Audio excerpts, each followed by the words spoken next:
Ni wiki moja baada ya shambulizi linaloshukiwa kuwa la kigaidi kutokea mjini Garissa, na machifu wa baadhi ya maeneo wameanza kuona cha mtema kuni.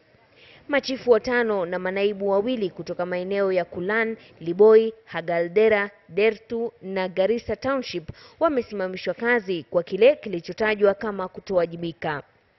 Shoka hili linawaangukia machifu baada ya maafisa wa usalama akiwemo afisa mmoja mkuu wa idara ya upelelezi CID kusimamishwa kazi wiki iliyopita kufuatia misururu ya mashambulizi na mauaji Garissa.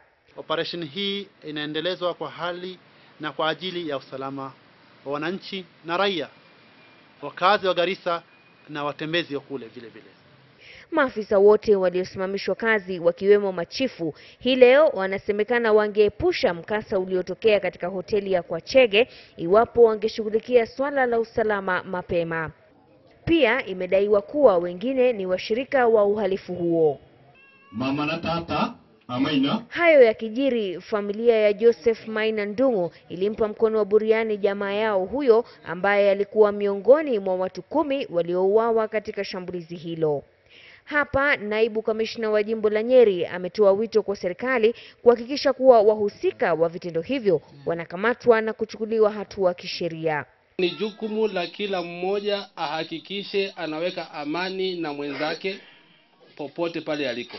Aidha, aliongeza kuwa kuhusika kwa wananchi katika uimarishaji wa usalama kutapunguza visa vya mauaji kama ya Garissa. Garissa imeshuhudia misururu ya mashambulizi tangu kundi la kigaidi la Al-Shabaab kuanzisha uasi wao humu nchini. Hata hivyo, mauaji ya mara kwa mara Garissa pia yanasemekana kuchochewa na biashara za magendo.